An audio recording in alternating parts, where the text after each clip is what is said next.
అవినాష్ మీనన్ ఇద్దరూ కలిసి ఒక గ్యాంగ్లా ఫామ్ అయి జేడీని అంతం చేయడానికి ఒక ప్లాన్ పన్ని జేడీని రమ్మని ఒక లొకేషన్ పెడతారు.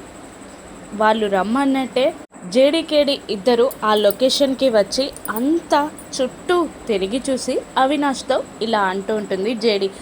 పక్కగా ప్లాన్ చేసి నా చేతుల్లో మీరిద్దరూ చావడానికి మంచి స్పాట్ సెలెక్ట్ చేశావు అవినాష్. కొండపైన ఇద్దరు ఈజీగా నా చేతుల్లో మీరు చావచ్చు, పక్కా స్పాట్ పెట్టావు అని అవినాష్ని అంటూ ఉంటుంది జేడి.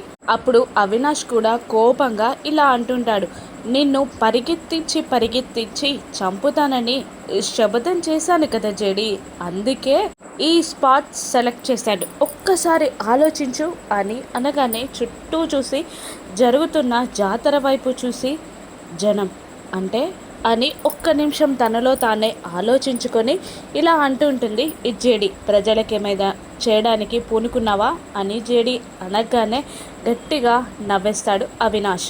మీనన్ కూడా నవ్వుతూ ఉండగా, అవును జేడి, నిన్ను పరిగెత్తించి చంపుతానని చెప్పాను కదా, అలాగే ఇంతమంది జనంలోకి ఒక ముసలోన్ని బాంబ్ కట్టి మరీ పంపించాను.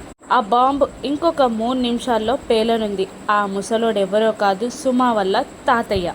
ఆ ముసలోన్ని కాపాడుకుంటావో జనాన్ని కాపాడుకుంటావో పరిగెత్తు జేడి, ఇక నీ చావు తథ్యం అని అవినాష్ అనగానే జేడీకేడి పరిగెడతాడు.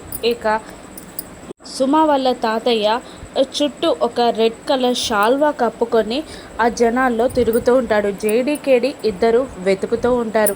జేడీ అతన్ని పట్టుకోగలదా, బాంబ్ బ్లాస్ట్ని ఆపగలదా, లేదంటే బాంబ్ పేలుతుందా, అవినాష్ ఏం చేస్తాడు, మీనన్ ఏం చేస్తాడు, జేడీ ఏం చేస్తుందో రాను ఎపిసోడ్స్లో చూద్దాం. Thank you for watching.